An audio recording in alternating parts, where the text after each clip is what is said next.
Crystal Palace stepping into a brand new chapter of their story. This proud patch of South London turf welcomes European football. From Wembley winners to European beginners, Crystal Palace ready to get carried away all over again.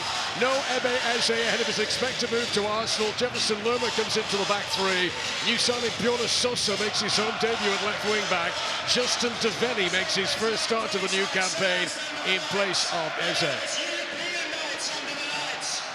Fredrikstad make 3 alterations from the team that started their Europa League playoff against Midtjylland a week ago. The goalkeeper and back three stay the same. Daniel Eid comes in at right wing back. Sondre Solak restored to the midfield. He's been a regular all season. Up top, number 9, Emil Holten, on loan from Elfsborg, is chosen to lead the attack.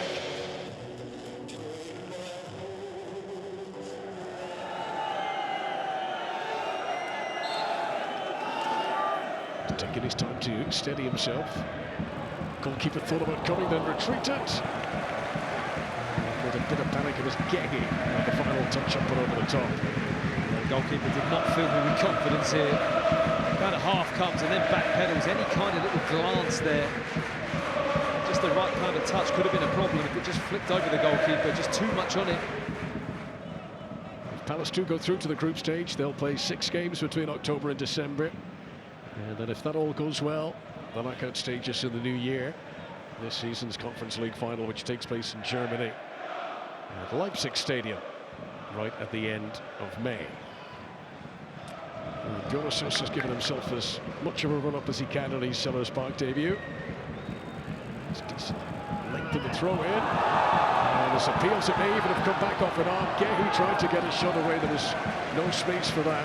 But 2 long throws from Palace have caused a bit of trouble in the Fredrikstad defence so far. Yeah, good throw from Sosa. Really liked the flight of it. It was a little bit flatter, wasn't it? Better to go and head the ball when they're coming in a bit flatter like that. You can really go and attack. It really caused a problem. Hope to take smoothly into European football this campaign. Here's Sosa. Headed away by Fredrikstad. Still Palace trying to attack high. Sosa gets another opportunity. Mateta's under this one. Well left, Walensky, and following up was Wharton. And that one of the Palace fans on the edge of their seats. Well, it just comes from better build-up from Crystal Palace, really. They move the ball with a bit more intensity. Lerma arrives from the centre-back position, edge of the box, as it gets headed away.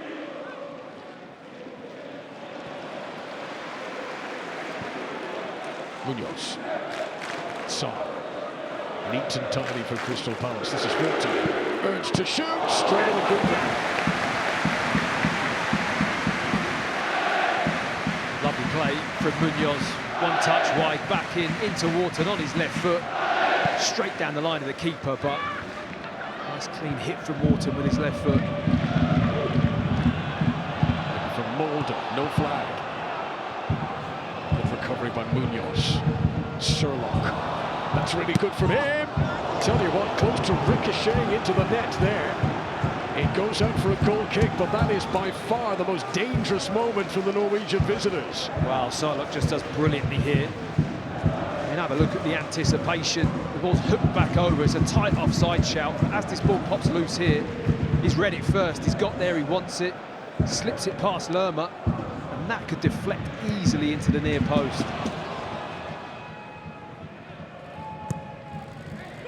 Nice gliding delivery. Fredriksson rose highest for the header. Fredriksson don't push out too much because they know this is coming straight back at them. Devenny.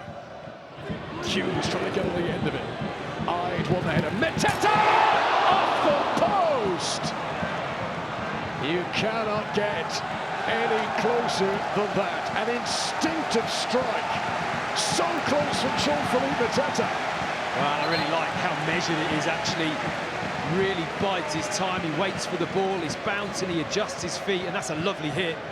Straight through the bodies, and look at the deflection, it's going in the bottom corner.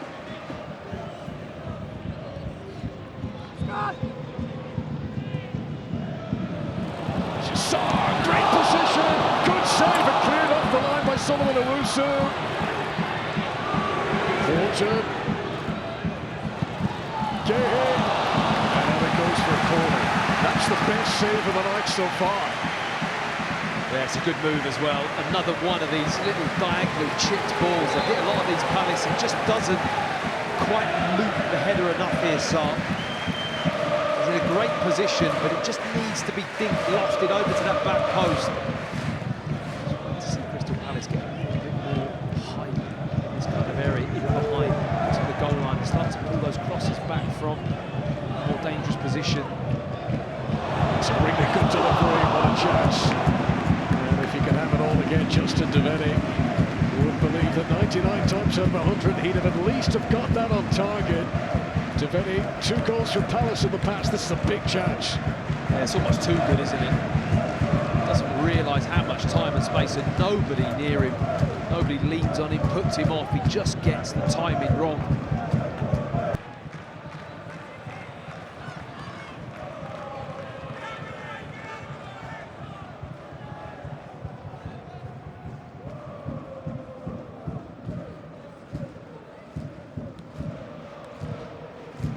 Slipped through his fingertips a little bit. This is Hughes! Down into the crowd, it hit Metcalf. Hughes with a second bite to the cherry. Mateta guides it in! It's a first ever European goal in the history of Crystal Palace Football Club. And how fitting that it is scored by Jean-Philippe Mateta.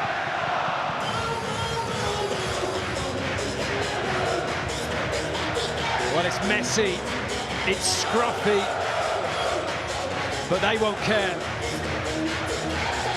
It's in the back of the net, and at the moment, that's all that matters. It's been a tough game for Palace to try and fashion these chances, but at last, the pressure has paid off.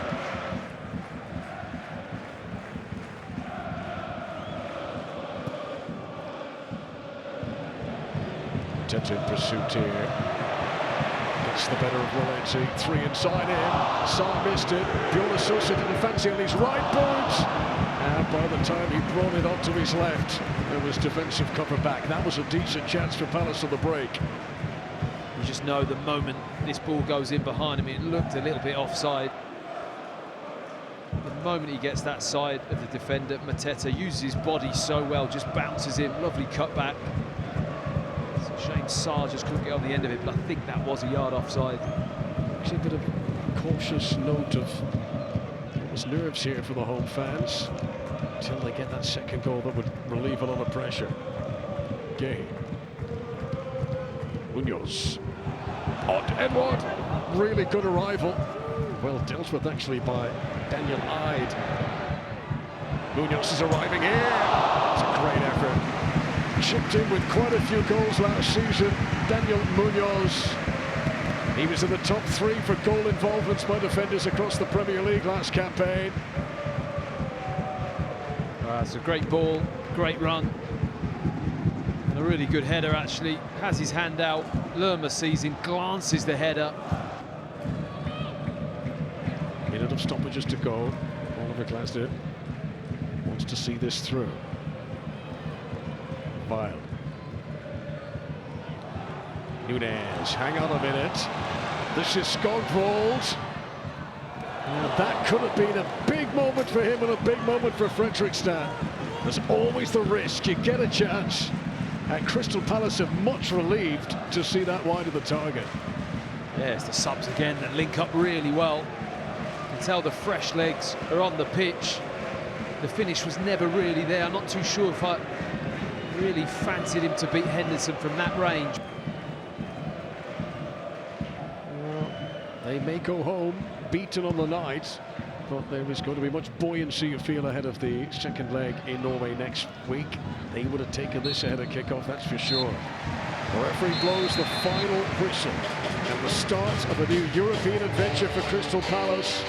They deliver an opening win, having beaten Liverpool at Wembley, having drawn with Chelsea at Stamford Bridge. It's a club who believe they are really going places, flying as high as their eagle crest suggests. But there is work to do in the second leg of this playoff to ensure that Palace go through to the group stages. Crystal Palace 1, Fredrikstad 0.